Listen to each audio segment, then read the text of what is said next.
Hello बच्चों, class 10 electricity chapter. आज का जो हमारा टॉपिक है वो है कॉम्बिनेशन ऑफ रजिस्टर्स। जो रजिस्टर का जो कॉम्बिनेशन है हम किसी भी इलेक्ट्रिक सर्किट में कैसे करेंगे, इस टॉपिक में हमें वही पढ़ना है।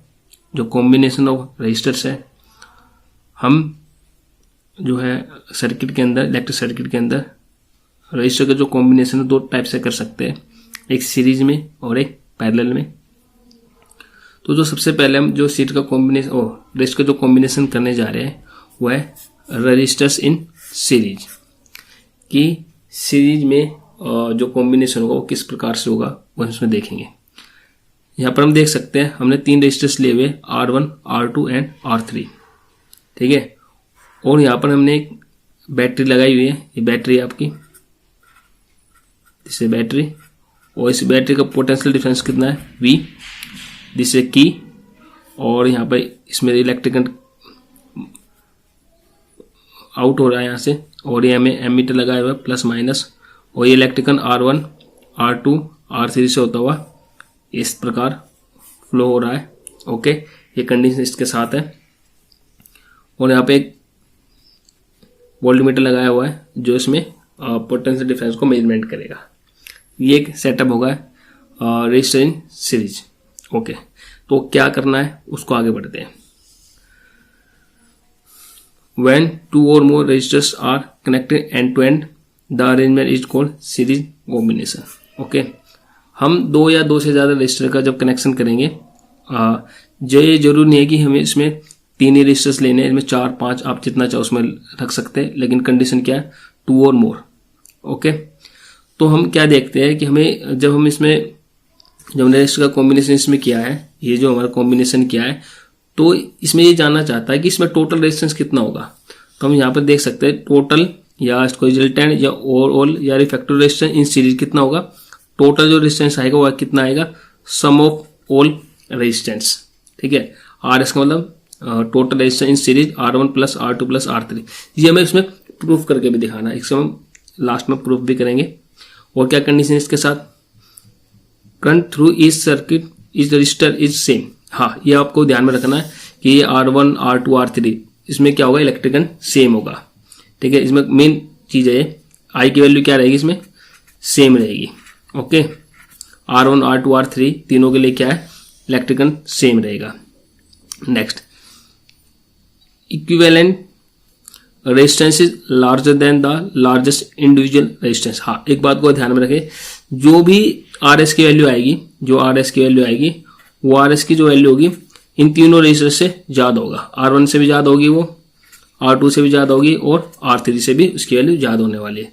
यानी कि जो टोटल रेजिस्टेंस आपका निकल कर आएगा वो R1 से ज्यादा होगा, R2 से भी ज्यादा होगा, और R3 से भी ज्यादा होगा। ओके, और यहाँ पे एक चीज और मैं बता दूं, जो R1, R2, R3 इन तीनों का जो पोटेंशियल डिफरेंस होगा वो तीनों का अलग अलग होगा। यहाँ पे आप देख सकते हैं कि टोटल जो वोल्टेज होगी इसमें वो क्या होगी, सम ऑफ वोल्टेज ड्रॉप्स। यहाँ एक चीज का ध्यान रखें, ये तो हमारी टोटल वोल्टेज है, लेकिन यहाँ पे जो है जो आपका R1 है उसके अंदर अलग वोल्टेज होगी V1, R2 के पास V2 और R3 के पास V3, तीनों के पास अलग अलग वोल्टेज रहेगी। और यानी पोटेंशियल डिफरेंस तीनों का अलग अलग होगा। और ये जो पोटेंशियल डिफरेंस है तीनों का V1, V2, V3 ये किसके बराबर होगा, टोटल के बराबर होगा। यानी V equal to V1 plus V2 plus V3 के।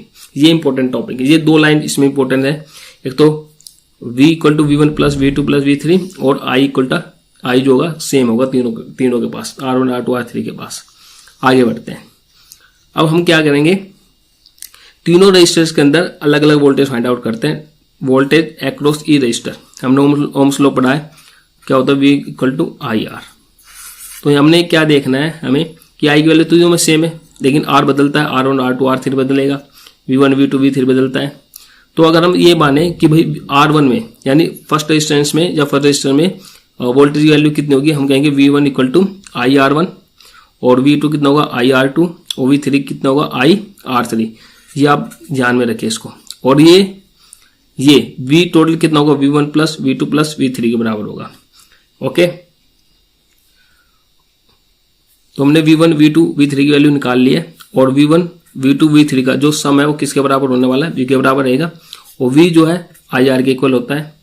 तो हम क्या करेंगे, जो मैंने इसमें ये वाली जो कंडीशन रखी थी कि भाई वी जो होता है V1 plus V2 plus V3 के इक्वल होता है, तो हम क्या करेंगे V इक्वल टू कितना लिखेंगे, V equal to V1 V2 V3। V1 की वैल्यू कितनी रहेगी, IR1 हमने निकाल चुके हैं, V2 IR2 और V3 कितना होगा IR3। और V को हम क्या पुट कर सकते हैं IR, और इन तीनों में से क्या कॉमन आएगा, R कॉमन आ जाएगा, तो ये R1 plus R2 plus R3 आ गया, और ये I कैंसिल आउट हो जाएगा। तो हमें रेजिस्टेंस की वैल्यू कितनी मिलेगी, R equal to R1 plus R2 plus R3, ये हमें एक वैल्यू मिल गई। ओके, तो ये आपका आ गया resistance in series R1 plus R2 plus R3। ठीक है, ये इसमें डेरिवेशन है, एग्जाम में भी आ सकता है, तो आप इसको अच्छे से करें। ठीक है, थैंक यू।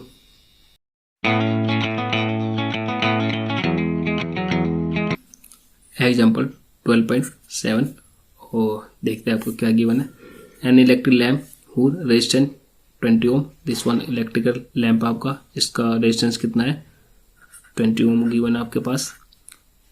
एक कंडक्टर ऑफ 4 ओम, एक कंडक्टर आपको गिवन है, इसका रेजिस्टेंस 4 ओम है, ऑलरेडी लिखा हुआ है। Are connected to a 6 volt battery, ये आपकी जो बैटरी है 6 वोल्ट है। ओके, तो यहाँ पे हम इसको R1 कंसिडर करेंगे, तो ये R1 कितना आपका 4 ओम और R2 कितना आपका 20 ओम। क्या फाइंड आउट करना है, the total resistance of the circuit, यानी R की वैल्यू को फाइंड आउट करना है। The circuit through the electric current through the circuit, यानी I की वैल्यू को फाइंड आउट करना है। The potential difference across electric lamp and conductor, हमारा इलेक्ट्रिकल लैम्प है, यानी कि इलेक्ट्रिकल लैम्प में वोल्टेज की वैल्यू यानी V1 चाहिए आपको, ये V2 और ये कंडक्टर में V1। ओके, तो यहाँ पे हम ये देख देना कि यहाँ पे आपका V1 रहेगा और यहाँ पे आपको V2 रहेगा। ठीक है, ये आपको इतना समझना है। तो आप ये भी देख सकते हो कि ये किस तरह का कॉम्बिनेशन है, सीरीज कॉम्बिनेशन है, दैट सिंपल। तो टोटल रेजिस्टेंस निकालने में आपको बिल्कुल भी दिक्कत नहीं होनी चाहिए। और यहाँ पे एक चीज़ का ध्यान रखना, जितनी भी आपको गिवन स्टेटमेंट है, जो गिवन कंडीशन है, आप यहाँ पर जरूर लिख कर रखना गिवन क्या क्या कंडीशन है। यहाँ पे आपको R1 गिवन है, जैसे R1 कितना है 4 ओम है, और R2 कितना गिवन आपको 20 ओम है, और वोल्टेज कितना गिवन आपको 6 वोल्ट है, ये आप जरूर रख लेना। तो ए पार्ट हम सबसे पहले इसका ए पार्ट फाइंड आउट करेंगे कि ए पार्ट टोटल रेजिस्टेंस, तो सीरीज कॉम्बिनेशन है, तो R इक्वल टू कितना होना चाहिए R1 प्लस R2, और R1 कितना आपका 4 ओम, R2 कितना आपका 20 ओम, तो 4 प्लस 20 कितना हो गया R इक्वल टू 24 ओम। तो फर्स्ट का आपका आंसर आपका आ गया R इक्वल टू 24। सेकंड की तरफ बढ़ते हैं, तो आपको इलेक्ट्रिक करंट की वैल्यू चाहिए, तो उस लोग में हमें पढ़ा है V इक्वल टू IR होगा। तो यहाँ से आप I निकाल लो, तो I कितना हो जाएगा V बाई R, और V कितना गिवन है 6 वोल्ट, यहाँ पे 6 रखेंगे, 6 वोल्ट अपॉन कितना 24 एम्पियर, 24 एम्पियर, तो 6 बाई 24 एम्पियर कितने, इसको कैंसिल आउट करते हैं, 6 1 जा 6, 6 4 जा, तो ये आएगा 0.25 एम्पियर। तो यहाँ पे सेकंड पार्ट भी आपका सोल्व हो गया। तो यहाँ पे हमें I की वैल्यू कितनी मिली 0.25 एम्पियर। ओके, सेकंड पार्ट आपका सोल्व हुआ, और थर्ड पार्ट की तरफ बढ़ते हैं। थर्ड पार्ट क्या आपका सी पॉइंट, सी में आपको क्या निकालना है, potential difference across electric lamp and conductor. तो हम कंडक्टर में पहले लैम्प पे निकालते हैं। तो लैम्प में क्या है V2, और ओम्स लॉ के अकॉर्डिंग जो वोल्टेज है किसके इक्वल होनी चाहिए IR, तो इलेक्ट्रिकल तो सेम ही रहेगा I।